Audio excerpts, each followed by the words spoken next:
നിയമത്ത് സമവാക്യങ്ങളൊക്കെ മാറാൻ പോകുന്നു എന്നുള്ളൊരു സംശയം. നേരത്തെ ശിവൻകുട്ടി മത്സരിക്കില്ല എന്ന് പറയുന്നു, രാജീവ് ചന്ദ്രശേഖർ മത്സരിക്കുമെന്ന് പറഞ്ഞതിന് തൊട്ടു പിന്നാലെ. പക്ഷെ ഇപ്പോ ശിവൻകുട്ടി അല്ലാതെ മറ്റൊരു പേരും നിയമത്തേക്ക് പരിഗണിക്കാൻ കഴിയില്ല എന്നാണ് CPM തന്നെ പറയുന്നത്. രാജീവ് ചന്ദ്രശേഖർ ചുവരെഴുത്ത് തുടങ്ങി വികസനത്തിലേക്ക് അല്ലെങ്കിൽ വികസനത്തിന്റെ പാതയിലേക്ക് നിയമം എന്ന് പറഞ്ഞുകൊണ്ടുള്ള ചുവരെഴുത്തുകൾ ആരംഭിച്ചു. എങ്ങനെ ഈ ഇത്തവണത്തെ കഴിഞ്ഞ തവണ നിയമത്തെ ലോക്സഭാ തിരഞ്ഞെടുപ്പിൽ 2ാം സ്ഥാനത്തേക്ക് എത്തി രാജീവ് ചന്ദ്രശേഖർ. രാജീവ് ചന്ദ്രശേഖറിന് ഇവിടെ വ്യക്തമായ ഒരു ചുവടുവയ്പുണ്ട് എന്നുള്ളത് ഒരു യാഥാർത്ഥ്യമാണ്. ഇത്തവണ രാജീവ് ചന്ദ്രശേഖർ നിൽക്കുമ്പോൾ CPM-ന് അത് എത്രത്തോളം പ്രതിസന്ധി ഉണ്ടാക്കും?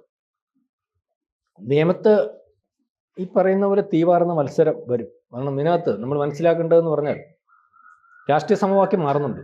കാരണം തദ്ദേശ സ്ഥാപന തെരഞ്ഞെടുപ്പിന് ശേഷം ഇവിടുത്തെ മാധ്യമങ്ങളും അല്ലെങ്കിൽ പ്രചരണവും ഒക്കെ ഒരുപക്ഷെ LDF നിലംപരിശായി എന്നുള്ള രീതിയിലായിരുന്നു. BJPക്ക് വലിയ വ്യക്തമായ നേട്ടം ഉണ്ടാകുന്നു, UDF-ന് മുന്നേറ്റം ഉണ്ടാകുന്നു. പക്ഷെ അതിന് വ്യത്യാസം വരുന്നു. കാരണം അന്ന് വന്നിരുന്ന അല്ലെങ്കിൽ രാഷ്ട്രീയക്കാർ ഉപയോഗിച്ചിരുന്ന മുദ്രാവാക്യങ്ങൾ സ്വർണ്ണക്കൊള്ളയൊക്കെയായിരുന്നു. സ്വർണ്ണക്കൊള്ള ഇപ്പം ഓരോ ദിവസവും മാറി മറിഞ്ഞാൽ വരുന്നത്. ഇന്ന് BJP-കാരൻ്റെ തലയിലാണെങ്കിൽ നാളെ CPM-കാരൻ്റെ തലയിൽ, മറ്റന്നാൾ കോൺഗ്രസ്സുകാരൻ്റെ തലയിൽ. ഇപ്പൊ തലേന്ന് മാറി മാറി നമ്മൾ പറയുന്നത് ആഴ്ചകളായിട്ടും. അപ്പൊ 3 പേർക്കും ഇതിനകത്ത് വിഷയമൊന്നുമില്ല. സ്വർണ്ണക്കൊള്ള അവരെല്ലാവരും അങ്ങ് വിഴുങ്ങി. അപ്പൊ അതിനപ്പുറം രാഷ്ട്രീയം ചർച്ചയാകുന്നു, അല്ലെങ്കിൽ ജാതി സമവാക്യങ്ങൾ ചർച്ചയാകുന്നു, വികസനം ചർച്ചയാകുന്നു. വികസനം ചർച്ചയാവാതിരിക്കാൻ UDF വളരെ കൃത്യമായിട്ട് ശ്രമിക്കുന്നു, പറയാതെ പറഞ്ഞു പോകുന്ന രീതിയിലേക്കാണ്. അപ്പം അങ്ങനെ വരുമ്പോൾ ഇതിനകത്ത് ഏറ്റവും പ്രധാനപ്പെട്ട ഒരു പ്രശ്നം തിരുവനന്തപുരത്തെ സംബന്ധിച്ചിടത്തോളം എന്ന് പറഞ്ഞാൽ BJPക്ക് ജയിക്കാൻ സാധ്യതയുള്ള, നമ്മൾ ആദ്യം പറഞ്ഞതുപോലെ 36 BJP ഫസ്റ്റ് ക്ലാസ് മണ്ഡലമായിട്ട് വളരെ കൃത്യമായിട്ട് വന്നിട്ട് 40,000 വോട്ടിന് പുറത്താണ്. അത് 1ാം സ്ഥാനത്ത് വരാൻ അവർക്ക് സാധ്യതയുള്ള മണ്ഡലം. അത് രണ്ട് മണ്ഡലം നമ്മൾ പരിശോധിക്കുമ്പോൾ 2 മണ്ഡലം എന്ന് പറഞ്ഞാൽ BJP 1ാം സ്ഥാനത്ത് തന്നെയാണ്. തദ്ദേശ നിയമസഭ അല്ലെങ്കിൽ സ്ഥാപന തെരഞ്ഞെടുപ്പിൽ BJPക്ക് നേമത്തും വട്ടിയൂർക്കാവിലും ഒക്കെ പരിശോധിക്കുമ്പോൾ ഭൂരിപക്ഷം വോട്ട് 7,000-ൽ പുറത്തുണ്ട്. അതായത് അവിടെ BJP സ്ഥാനാർത്ഥി അല്ലെങ്കിൽ അവിടെ ഈ 2 BJP സ്ഥാനാർത്ഥിക്ക് ആണെങ്കിൽ 1ാം സ്ഥാനത്ത് 7,000 വോട്ട് മറ്റ് BJP കൂടുതലാണ്. അപ്പൊ 2 ജയിച്ച് നിൽക്കുന്നു എന്ന് വേണമെങ്കിൽ കരുതാം. തദ്ദേശ സ്ഥാപന തെരഞ്ഞെടുപ്പിൽ BJPക്ക് ഈ 2 നിയമസഭാ മണ്ഡലങ്ങൾ ജയിച്ചിരിക്കുന്നു എന്ന് വേണം കരുതാം, നേമവും വട്ടിയൂർക്കാവും. അവിടെയാണ് ഈ പറയുന്നത് പോലെ ഇപ്പൊ രാജീവ് ചന്ദ്രശേഖരൻ മത്സരിക്കാൻ പോകുന്നു, അല്ലെങ്കിൽ രാജീവ് ചന്ദ്രശേഖരൻ ഏതാണ്ട് ഉറപ്പിച്ചിരിക്കുന്നു. ഇന്ന് രാവിലെ അദ്ദേഹം ചുവരെഴുത്തൊക്കെ തുടങ്ങിയിരിക്കുന്നു, നേരിട്ട് വന്നു. ഔദ്യോഗികമായിട്ട് പ്രഖ്യാപനമില്ല, ഏതാണ്ട് എല്ലാവർക്കും ഒരേ രാജീവ് ചന്ദ്രശേഖരനാണ്. അവിടെ മത്സരം എന്ന് പറയുമ്പം ഫോട്ടോ ഫിനിഷ് മത്സരമാണല്ലോ. UDF-ന്റെ ക്യാൻഡിഡേറ്റ് ആരാണെന്ന് തീരുമാനിക്കാൻ പോലും കഴിയാത്തൊരവസ്ഥയാണ്.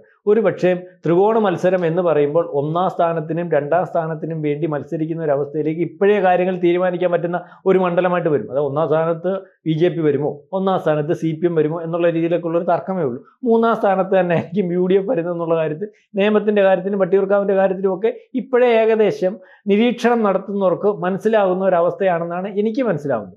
അല്ലെങ്കിൽ ഇപ്പം ഇതിനകത്ത് രാജീവ് ചന്ദ്രശേഖരൻ വരുമ്പോൾ അല്ലെങ്കിൽ നിയമത്ത് വരുമ്പോൾ രാജീവ് ചന്ദ്രശേഖരനോട് മത്സരിക്കാൻ ഒരുപക്ഷെ ശിവൻകുട്ടി നേരത്തെ താല്പര്യമില്ല, ഭയന്ന് പിന്മാറുന്നു എന്നുള്ള രീതിയിലേക്കുള്ള വാർത്തകളൊക്കെ വന്നു. ശിവൻകുട്ടിയുടെ അവസ്ഥ നമുക്കറിയാം.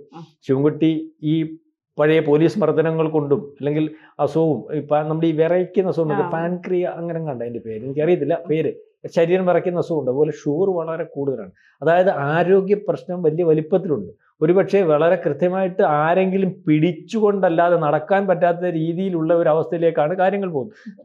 അതുകൊണ്ട് തന്നെ അദ്ദേഹത്തിൻ്റെ ആരോഗ്യ പ്രശ്നത്തെ പരിഗണിച്ചുകൊണ്ട് സ്വമേധയാ പുള്ളി തന്നെ പറഞ്ഞിട്ടുണ്ട്, എനിക്കിനി മത്സരിക്കാനുള്ള ഒരു ആരോഗ്യമില്ല, അല്ലെങ്കിൽ മാറി നിൽക്കുന്നതിന് വേണ്ടി മാനസികമായിട്ട് തയ്യാറെടുത്തിരിക്കുന്നു. ആ രീതിയിലേക്ക് പാർട്ടിയും ഒരുപക്ഷെ ആലോചിച്ചിരുന്നു എന്നുള്ള രീതിയിലേക്കുള്ള വർത്തമാനങ്ങളായിരുന്നു നേരത്തെ വന്നുകൊണ്ടിരുന്നത്. പക്ഷേ ഏറ്റവും അവസാനം ധന്യ പറഞ്ഞതുപോലെ നമ്മളിപ്പോൾ ചർച്ച ചെയ്തുകൊണ്ടിരിക്കുന്നത് പോലെ നേമത്ത് ഒരു സ്ഥാനാർത്ഥി ശിവൻകുട്ടിക്കപ്പുറം CPM-ന് കണ്ടെത്താൻ പറ്റാത്ത ഒരവസ്ഥയിലേക്ക് കാര്യങ്ങൾ പോകുന്നു. ഈ നേമത്ത് ശിവൻകുട്ടി എന്ന് പറയുന്ന ആൾ വരുമ്പോൾ അവിടെ ശിവൻകുട്ടി എന്ന വ്യക്തിപ്രഭാവം, കനകരൂപ കണ്ടെത്തിയ ഒരു കാര്യമുണ്ടല്ലോ. ഇപ്പൊ കനകരൂപ കണ്ടെത്തി എന്തുവാ, ഇവിടെ വീണ്ടും അധികാരത്തിൽ വരാൻ സാധ്യതയുള്ളത് LDF ആണ്. അതിനകത്ത് പ്രധാനപ്പെട്ട ഒരു കാര്യം എന്ന് പറഞ്ഞാൽ LDF-ന്റെ MLA-മാർ ഉള്ളടം, അതായത് ഏതാണ്ട് 66ഓളം MLA-മാർ CPM-ന് മാത്രമുണ്ട്. ഇതിനകത്ത് ഭൂരിപക്ഷം MLA-മാരുടെയും പ്രശ്നമെന്ന് പറയുമ്പോൾ പിണറായി വിജയനോട് അതൃപ്തിയുണ്ട്, ഭരണത്തിനോട് അതൃപ്തിയുണ്ട്, ഭരണത്തിൻ്റെ അല്ലെങ്കിൽ ചില കാര്യങ്ങളോട് ഒക്കെ അതിർത്തിയും ആന്റി ഇൻകംബൻസിയും ഒക്കെ ഉള്ളപ്പോൾ ജനകീയ MLA-മാരായിട്ട് മണ്ഡലങ്ങളിൽ നിൽക്കുന്നതാണ് CPM MLA-മാരുടെ പ്രത്യേകത. അതുകൊണ്ട് തന്നെ അതാത് മണ്ഡലം വരുമ്പോൾ ഈ ആന്റി ഇൻകംബൻസി ഗവൺമെന്റിനോടുള്ളത് അവിടെ ഇല്ലാതെയാവുകയും ജനകീയ MLA-മാരെ പുതിയതും തെരഞ്ഞെടുക്കുന്ന ഒരു അവസ്ഥയിലേക്ക് കാര്യങ്ങൾ കറക്റ്റാണ് സാർ. അത് പിന്നെ കനകയില് പറഞ്ഞത് ആ കാര്യം വളരെ ശരിയാണ്. കാരണം നിയമം എനിക്കറിയാം. ഞാൻ കുറേ വർഷമായിട്ട് അവിടെ താമസിക്കുകയും ജീവിക്കുകയും ഒക്കെ ചെയ്യുന്ന ഒരാളാണ്. ഇത് 2016 O രാജഗോപാലിനെ അവിടെ മത്സരിച്ച് BJPക്ക് ഒരു MLA കിട്ടിയത് O രാജഗോപാലാണ്. അത് O രാജഗോപാൽ ജയിച്ചത് ഗതികേട് കൊണ്ട് ആളുകൾ ജയിപ്പിച്ചതാണ്. ഒരു BJPയുടെ ഒരു തലമുതിർന്ന നേതാവാണ്. പക്ഷെ കുറെ തവണ നിന്ന് അദ്ദേഹം തോറ്റപ്പോൾ അവിടുത്തെ ആളുകൾക്കൊരു സഹതാപം തോന്നി. ഇത്രയും പ്രായമായ ഒരു മനുഷ്യനിൽ അങ്ങനെ CPM BJPയും കൂടെ ഒന്നിച്ച് അദ്ദേഹത്തെ ജയിപ്പിച്ചതാണ് അവിടെ. എന്നുവെച്ചാൽ പാർട്ടികളല്ല, ജനങ്ങൾ ഒരുമിച്ച് ജയിപ്പിച്ചതാണ്. പക്ഷെ അതോടുകൂടി ജനങ്ങൾക്ക് മനസ്സിലായി BJPയുടെ ഒരു MLA വന്നാൽ നിയമത്തെ എന്തായിരിക്കും എന്നുള്ളത്. ഒരു വികസനം, കാരണം ഒരു കാര്യത്തിൽ ഇടപെടാത്ത ഒരു MLA ആയിരുന്നു O രാജഗോപാൽ. ഒരുപക്ഷെ അദ്ദേഹത്തിന്റെ പ്രായാധിക്യമായിരിക്കാം, അല്ലെങ്കിൽ മറ്റേതെങ്കിലും ഇതുവരെ എന്നെ ജയിപ്പിക്കാത്ത ആളുകൾക്ക് ഇനി ചെയ്തു കൊടുക്കണ്ട എന്നുള്ള ഒരു മനോഭാവമായിരിക്കാം. അദ്ദേഹം അവിടെ ഒന്നും ചെയ്തിട്ടില്ല, അത് കൃത്യമായി അറിയാവുന്ന ഒരാളാണ് ഞാൻ. പക്ഷെ ഈ ശിവൻകുട്ടി എന്ന് പറയുന്ന ആള് രാഷ്ട്രീയപരമായി പല കാര്യങ്ങളിൽ അദ്ദേഹത്തോട് വിയോജിപ്പുണ്ടെങ്കിൽ പോലും പറയാതിരിക്കാൻ കഴിയില്ല. അതിലപ്പുറം രാജീവ് ചന്ദ്രശേഖരൻ എന്ത് ചെയ്യാൻ കഴിയും എന്നുള്ളതാണ് നിയമത്തെ ജനങ്ങൾ വിലയിരുത്തുന്നത്. കാരണം നിയമത്തുകാർക്ക് അതിപ്പോ രാഷ്ട്രീയ BJPക്കാരനാണെന്നോ കോൺഗ്രസ്സുകാരനാണെന്നോ ഒരു രീതിയിലുമുള്ള ഇത് നോക്കാതെ അവിടെ ഒരു കാര്യം ചെന്ന് പറഞ്ഞാൽ അത് കൃത്യമായി നടക്കും. ഒരു ആശുപത്രി കേസാണെങ്കിൽ, ഒരു കോളേജിന്റെ അഡ്മിഷൻ, ഏത് സാധാരണക്കാരന്റെ അവന് ഒരു മകളുടെ കോളേജിലെ ഒരു അഡ്മിഷൻ എന്ന് പറയുന്ന ഒരു സാധാരണക്കാരന് ഒരു വലിയ സംഭവമാണ്. ഒരു ആശുപത്രിയുടെ ചികിത്സ എന്ന് പറയുന്ന ഒരു സാധാരണക്കാരന് വലിയ സംഭവമാണ്. ഒരു ജോലിയുടെ കാര്യം അത് സാധാരണക്കാരന് ഒരു വലിയ സംഭവമാണ്. ഇതൊക്കെ ചെയ്യാൻ പറ്റുന്ന രീതിയിൽ അത് പിന്നെ ഈ എന്താ പറയുക, പിൻവാതിൽ നിയമനം അങ്ങനെ ഇങ്ങനെ ഒന്നുമല്ല, അദ്ദേഹത്തെ കൊണ്ട് ചെയ്യാൻ പറ്റുന്ന രീതിയിൽ അദ്ദേഹത്തിന് അവിടെ കാര്യങ്ങൾ ചെയ്യാൻ സാധിക്കുന്നു.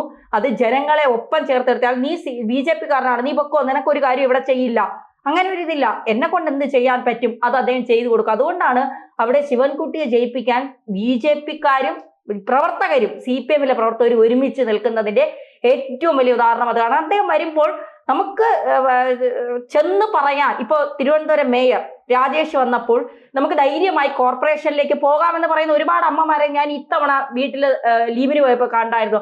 ആ പഴയതുപോലെ അല്ല മക്കളെ, ഇപ്പൊ നമുക്ക് ഇങ്ങനെയാണ് പറയുന്നത്, ആ പെണ്ണിരുന്നത് പോലെ അല്ല, ഇപ്പൊ വന്ന് ചെക്കൻ കൊള്ളാം, അവ നല്ലതാ, അവന്റെ അടുത്ത് എന്ത് കാര്യത്തിൽ നമുക്ക് സാധാരണക്കാരുടെ വർത്തമാനം അങ്ങനെയാണ്. ഇതുപോലെയാണ് അവിടുത്തെ വർഷങ്ങളായി, എനിക്ക് തോന്നുന്നുണ്ട് ഒരു 70 വർഷം കൊണ്ട് കോൺഗ്രസ് ആയി ജീവിക്കുന്ന ഒരു അമ്മയുണ്ട്. എൻ്റെ അടുത്ത ബന്ധുവാണ്, പേരൊന്നും പറയുന്നില്ല. അവര് പറയുന്നത് കോൺഗ്രസ് ഒക്കെ തന്നെയാണ്, അവര് കയ്യെന്നാണ് പറയുന്നത്, കോൺഗ്രസ് ഞങ്ങൾ കൈക്കേ ചെയ്യുള്ളൂ എന്നാണ് പറയുന്നത്. പക്ഷെ കുറച്ച് വർഷങ്ങളായി വോട്ട് ചെയ്യുന്നത് CPMനാണ്. ആ ചിന്താഗതി മാറി എന്നുള്ളത്. പക്ഷെ വരുന്ന BJPക്കാരോട് വല്ലാത്തൊരു ഇതുണ്ട്. അന്ന് ഇതുണ്ടാകട്ടെ, നമ്മളെ ശിവൻകുട്ടിയെ പോലെ നമുക്ക് ചെന്ന് കയറാൻ പറ്റിയല്ല, നമുക്ക് കാര്യങ്ങൾ പറയാൻ പറ്റുകയാണെങ്കിൽ അടുത്ത ആൾ വരട്ടെ, നമുക്ക് കുഴപ്പമില്ല. എന്നാൽ ഒരു കോൺഗ്രസിനെ അംഗീകരിക്കുന്നില്ല എന്നുള്ളതാണ്. കോൺഗ്രസിന് ഒരിക്കലും വളരാൻ പറ്റുന്ന ഒരു മണ്ണാണ് നിയമമൊന്നും എനിക്ക് തോന്നുന്നില്ല. പക്ഷെ BJPക്ക് CPMന് അവിടെ അടിത്തറ ഉണ്ടാക്കാൻ പറ്റും. CPMനെ സംബന്ധിച്ചിടത്തോളം അതിനേക്കാൾ മുകളിൽ എന്ത് ചെയ്യാൻ കഴിയും BJPക്ക് എന്നുള്ളതാണ് അവരുടെ വിജയത്തെ മുന്നോട്ട് നയിക്കുന്നത് എന്നുള്ളതാണ്. അപ്പൊ ഞാൻ ഈ പറഞ്ഞ പോലെ ഇപ്പൊ തന്നെ പറഞ്ഞല്ലോ, എന്റെ വിശദീകരിച്ച് പറഞ്ഞു. അപ്പം കനകലു പറഞ്ഞത് ഇത് തന്നെയാണ്. ഇപ്പൊ നമ്മൾ ഒരു വ്യക്തി ഇപ്പം നിയമത്തെ കാര്യം മാത്രമാണോ, ഇതുപോലെ ഈ 66 CPMന്റെയും അല്ലെങ്കിൽ ബാക്കി 15-16 CPIയുടെയും സ്ഥാനാർത്ഥികളും MLA-മാരും ബഹുഭൂരിപക്ഷം ഇങ്ങനെയുള്ളവരാ. കാരണം ഇപ്പൊ തന്നെ വട്ടിയൂർക്കാവിലെ പ്രശ്നം എന്ന് പറഞ്ഞാൽ പ്രശാന്ത് ബ്രോ എന്ന് പറഞ്ഞാൽ അവിടെ അയാള് ഇഴുകിച്ചേർന്ന് നിൽക്കുക, ഇഴുകിച്ചേർന്ന്. അപ്പൊ പല MLA-മാരുടെ അവസ്ഥ ഇതാണ്. ഇതിനെ മറികടക്കേണ്ടതായിട്ടുണ്ട്. അപ്പൊ ഇതിനെ മറികടക്കുന്ന രീതിയിലേക്ക് ഒരുപക്ഷെ നിയമത്ത് CPMന് റിസ്ക് ഉണ്ടാക്കും ശിവൻകുട്ടിയെ മാറ്റിയാൽ. ശിവൻകുട്ടി അവിടെ മത്സരിച്ചാൽ CPMന് ആ സീറ്റ് നിലനിർത്താൻ പാടുപെടേണ്ടി വരത്തില്ല. അല്ലെങ്കിൽ അവർക്ക് ഈസിയാണെന്ന് പറയാൻ പറ്റത്തില്ല. ഇപ്പം തന്നെ പറഞ്ഞ ഒരു കാര്യം കൂടെ അതിനകത്തുണ്ട്. ശിവൻകുട്ടിക്ക് അപ്പുറം രാജീവ് ചന്ദ്രശേഖരന് ചെയ്യാൻ സാധിക്കുമെന്ന് തോന്നുന്ന ഒരവസ്ഥയിലേക്ക് രാജീവ് ചന്ദ്രശേഖർ എത്തിച്ചേർന്നാൽ അവിടെ വേണമെങ്കിൽ രാജീവ് ചന്ദ്രശേഖരന് വിജയിക്കാം. മനസ്സിലാവുന്നില്ലേ? അപ്പൊ അതേ രീതിയിലേക്ക് ഫോട്ടോ ഫിനിഷിലേക്ക് കാര്യങ്ങൾ ഒരുപക്ഷെ നിയമത്ത് പോകുന്നു.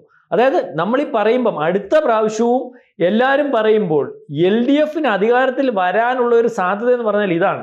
അവരുടെ ജനപ്രതിനിധികൾ ജനങ്ങൾക്കിടയിലുണ്ട് ബഹുഭൂരിപക്ഷം ഉള്ളതും. അപ്പൊ അവരെ ഇപ്പൊ പറഞ്ഞത് ഇപ്പൊ ഒരു അമ്മയുടെ കാര്യം പറഞ്ഞു, അമ്മ കോൺഗ്രസ്സാ, പക്ഷെ ശിവൻകുട്ടി ഇന്ന് ശിവൻകുട്ടിക്ക് കൊടുത്തത്. എന്റെ അവിടെ ഉണ്ടായിരുന്നു തിരുവഞ്ചൂർ രാധാകൃഷ്ണൻ എന്ന് പറഞ്ഞൊരു MLA ഉണ്ടായിരുന്നു, മന്ത്രിയൊക്കെ ആയിട്ടിരുന്ന, ഇപ്പം കോട്ടയം MLA. രാവൻ കൊച്ചാട്ടൻ CPM, തിരുവഞ്ചൂരാങ്കി കൈപ്പത്തിയ എന്ന് പറയുന്ന കണക്കുള്ള ആൾക്കാരല്ല. ഇത് ആ ജനപ്രതിനിധികൾ ജനത്തിന്റെ ഇടയ്ക്ക് നിൽക്കുന്ന ഒരവസ്ഥ. ഇപ്പൊ തന്നെ രാജേഷിന്റെ കാര്യം പറഞ്ഞല്ലോ, BJPക്ക് ആ രീതിയിലേക്ക് കൗൺസിലർമാരെയും അല്ലെങ്കിൽ ചെയർമാൻ അല്ലെങ്കിൽ മേയറിനെയൊക്കെ ഉണ്ടാക്കാൻ സാധിച്ചു. ഇപ്പൊ തന്നെ അമ്മച്ചിമാര് പറയുന്ന പറഞ്ഞില്ല, രാജമോനൊക്കെ കയറിച്ചല്ല. അപ്പൊ വീട്ടിലൊരാളെ പോലെ അങ്ങനെ ആയിക്കഴിഞ്ഞാൽ അങ്ങനെ ജനപ്രതി ആയിക്കഴിഞ്ഞാൽ എന്ത് ചെയ്യണം? അപ്പൊ അടുത്ത പ്രാവശ്യം രാജേഷ് പറഞ്ഞ ശരിയാ, രാജേഷിനെ പറ്റി ഈ അഭിപ്രായമുണ്ട്, അവിടെ ഈ 50 കൗൺസിലർമാരെ പറ്റി ഈ അഭിപ്രായം ഉണ്ടെങ്കിൽ അടുത്ത പ്രാവശ്യം 50 എന്നുള്ള 75 ആവും.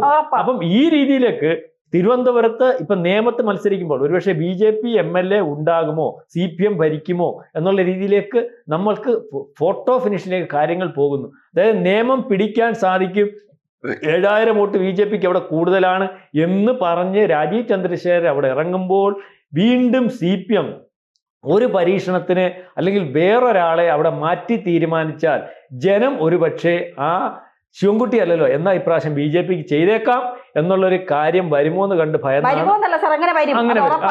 തീരുമാനം CPMന്റെ ഭാഗത്തുനിന്ന് ഉണ്ടാവുന്നെങ്കിൽ അത് അവരുടെ തന്നെ പരാജയം അവർ ചോദിച്ചു. അതായത് ശിവൻകുട്ടിയെ മാറ്റിയാൽ BJP MLA ഉറപ്പായി, BJP MLA ഉറപ്പായി, CPM തോക്കും. കാരണം ശിവൻകുട്ടിക്ക് അത്രമാത്രം പേരുള്ള അടിത്തറയുള്ള ഒരു, നമ്മൾ ഈ പല ട്രോളുകൾ ചെയ്യും അദ്ദേഹത്തെ, പല രീതിയിലൊക്കെ അദ്ദേഹത്തെ പറയുമെങ്കിൽ പോലും നേമത്തുകാർക്ക് ശിവൻകുട്ടി എന്ന് പറയുന്നത് പിണറായി ദൈവമാണോ എന്നറിയില്ല, പക്ഷെ അവിടെ നേമത്തുകാർക്ക് ശിവൻകുട്ടി എന്ന് പറയുന്നത് ദൈവമൊന്നുമല്ല, പക്ഷെ അദ്ദേഹത്തിന് എല്ലാ കാര്യങ്ങളിലും ഒരു മുൻതൂക്കം ജനങ്ങൾ കൊടുത്തിട്ടുണ്ട് എന്നുള്ളത് തന്നെയാണ്. അതെ, അപ്പം അതാണ് അവിടുത്തെ പ്രശ്നം. അപ്പൊ ശിവൻകുട്ടി മാറത്തില്ല, തീവാറുന്ന മത്സരം അവിടെ നമുക്ക് പ്രതീക്ഷിക്കാം. അതെ, കൂടുതൽ വാർത്തകളും വിശേഷങ്ങളും നിങ്ങളിലേക്ക് എത്താൻ ABC മലയാളം സബ്സ്ക്രൈബ് ചെയ്യുക, ബെൽ ബട്ടണും അമർത്തുക.